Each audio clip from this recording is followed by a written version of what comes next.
शुरू अल्लाह का नाम लेकर जो बड़ा मेहरबान निहायत रहम वाला है। सौद, कसम है कुरान की जो नसीहत से पुर है कि तुम हक पर हो, मगर जो लोग काफिर हैं वो गुरूर और मुखालफत में पड़े हैं। हमने उनसे पहले बहुत सी उम्मतों को हलाक कर दिया तो वो अजाब के वक्त लगे फरियाद करने, और वो छुटकारे का वक्त नहीं था। और उन्होंने ताज्जुब किया कि उनके पास उन्हीं में से एक खबरदार करने वाला आया, और काफिर कहने लगे कि ये तो जादूगर है झूठा, क्या इसने इतने माबूदों की जगह एक ही माबूद करार दे दिया? ये तो बड़ी अजीब बात है। और उनमें जो मुअज़्ज़िज़ थे वो चल खड़े हुए और बोले कि चलो और अपने माबूदों की पूजा पर कायम रहो, बेशक ये ऐसी बात है जिसमें कोई खास गरज है। ये बात किसी दूसरे मजहब में हमने कभी सुनी ही नहीं, ये तो बिल्कुल घड़ी हुई बात है। क्या हम सब में से इसी पर नसीहत की किताब उतरी है? असल बात यह है कि ये लोग मेरी नसीहत की तरफ से शक में हैं, बल्कि इन्होंने अभी मेरे अजाब का मजा नहीं चखा। क्या इनके पास तुम्हारे परवरदिगार की रहमत के खजाने हैं जो गालिब है, सब कुछ अता करने वाला है, या आसमानों और जमीन और जो कुछ इनमें है इन सब पर इन्हीं की हुकूमत है? तो चाहिए कि रस्सियां तानकर आसमानों पर चढ़ जाएं। यहाँ शिकस्त खाए हुए गिरोहों में से ये भी एक लश्कर है।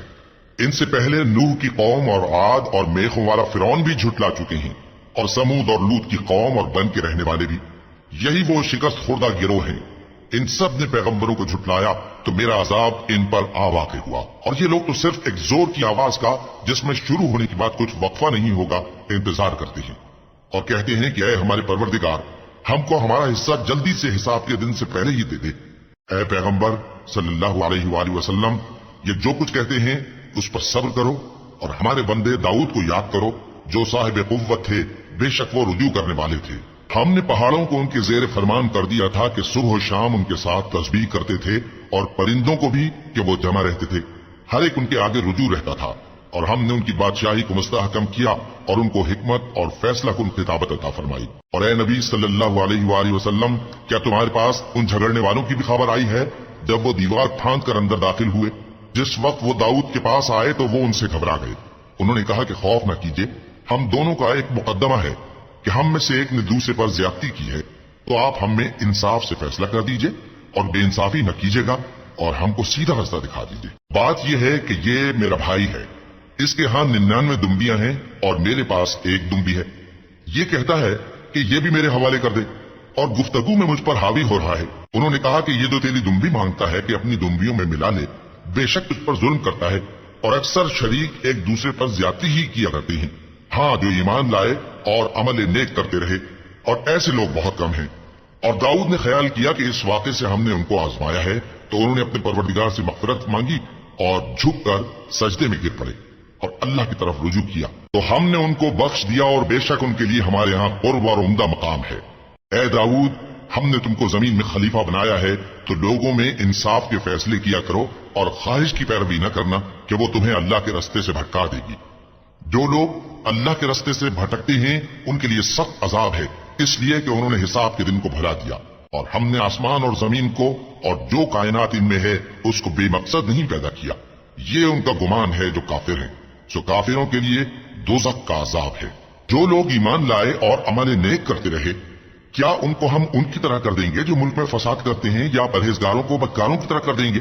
ये किताब जो हमने तुम पर नाजिल की है बाबरकत है, ताकि लोग इसकी आयतों में गौर करें और ताकि अहले अक्ल नसीहत हासिल करें। और हमने दाऊद को सुलेमान अता किए, बहुत खूब बंदे थे और वो अल्लाह की तरफ बहुत रुजू करने वाले थे।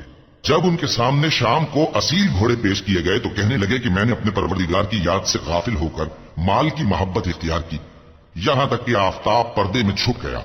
बोले कि इनको मेरे पास वापस लाओ।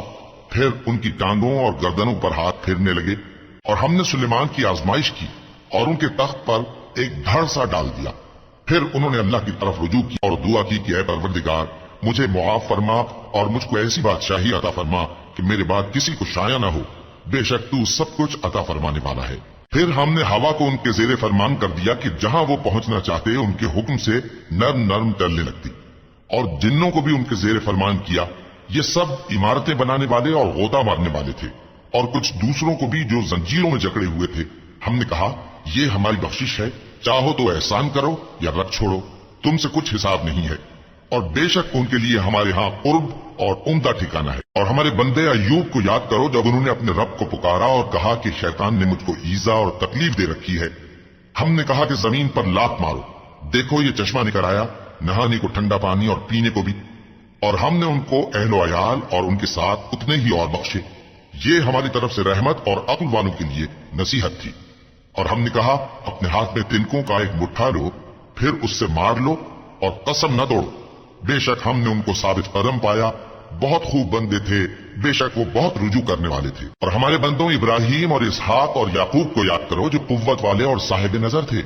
हमने उनको एक सिफत खास आखिरत के घर की याद से मुमताज किया था, और वो हमारे नजदीक मुंतखब और खूबी वालों में से थे।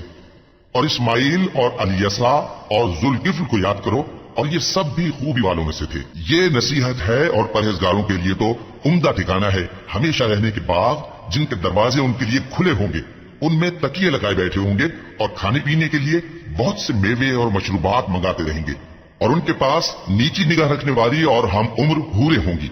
ये वो चीजें हैं जिनका हिसाब के दिन के लिए तुमसे वादा किया जाता था। ये हमारा रिस्क है जो कभी खत्म नहीं होगा। ये नेमतें तो फरमाबरदारों के लिए हैं, और सरकशों के लिए बुरा ठिकाना है, यानी दोज़ख जिसमें वो दाखिल होंगे, और वो बुरी आरामगाह है। ये खौलता हुआ गर्म पानी और पीप है, अब इसके मजे चखें। और इसी तरह के और बहुत से अजाब होंगे। ये एक फौज है जो तुम्हारे साथ घुसती चली आ रही है, इनको खुशामदीद न कहा जाए। ये दोज़ख में जाने वाले हैं, कहेंगे बल्कि तुम्ही को खुशामदीद न कहा जाए, तुम्ही तो ये बला हमारे सामने लाए हो, सो ये बुरा ठिकाना है। वो कहेंगे, ए परवरदिगार, जो इसको हमारे सामने लाया है उसको दोज़ख में दुगना अजाब दे। और कहेंगे, क्या सबब है कि यहाँ हम उन लोगों को नहीं देखते जिनको हम बुरों में शुमार करते थे? क्या हमने उनसे ठट्ठा किया है, या हमारी आंखें उनकी तरफ से फिर गई हैं? बेशक ये अहले दोज़ख का झगड़ना बरहक है। कह दो कि मैं तो सिर्फ खबरदार करने वाला हूँ, और अल्लाह अकेले और गालिब के सिवा कोई माबूद नहीं। जो आसमानों और जमीन और जो मखलूक उनमें है, सबका मालिक है, गालिब है, बख्शने वाला। कह दो कि ये एक बड़ी हौलनाक चीज की खबर है जिसको तुम ध्यान में नहीं लाते। मुझको ऊपर की मजलिस वालों का जब वो झगड़ते थे कुछ भी इल्म न था। मेरी तरफ तो यही वही की जाती है कि मैं खुल्लम खुल्ला खबरदार करने वाला हूँ। जब तुम्हारे परवरदिगार ने फरिश्तों से कहा कि मैं मिट्टी से इंसान बनाने वाला हूँ, जब मैं उसको दुरुस्त कर लूं और उसमें अपनी रूह फूंक दूं, तो उसके आगे सजदे में गिर पड़ना। सो तमाम फरिश्तों ने सजदा किया मगर इब्लीस के वो अकड़ बैठा और काफिरों में हो गया। अल्लाह ने फरमाया कि ऐ इब्लीस, जिस शख्स को मैंने अपने हाथों से बनाया उसके आगे सजदा करने से तुझे किस चीज ने मना किया? क्या तू गुरूर में आ गया या ऊंचे दर्जे वालों में था? बोला कि मैं इससे बेहतर हूं कि तूने मुझको आग से पैदा किया और इसे मिट्टी से बनाया। फरमाया, बस यहां से निकल जा, तू मरदूद है और तुझ पर क़यामत के दिन तक मेरी लानत पड़ती रहेगी। कहने लगा कि मेरे परवरदिगार, अच्छा तो मुझे उस रोज तक कि लोग उठाए जाएं मोहलत दे। फरमाया कि तुझको मोहलत दी जाती है उस रोज तक जिसका वक्त मुकर्रर है। कहने लगा कि मुझे तेरी इज्जत की कसम, मैं इन सबको बहकाता रहूंगा सिवाय उनके जो तेरे चुने हुए बंदे हैं। फरमाया, ठीक है, और मैं ठीक ही कहता हूं कि मैं तुझसे और जो इनमें से तेरी पैरवी करेंगे सबसे जहन्नम को भर दूंगा। ए पैगंबर, कह दो कि मैं तुमसे इसका सिला नहीं मांगता और न मैं बनावट करने वालों में हूं। ये कुरान तो अहले आलम के लिए नसीहत है, और तुमको इसका हाल कुछ वक्त के बाद मालूम हो जाए।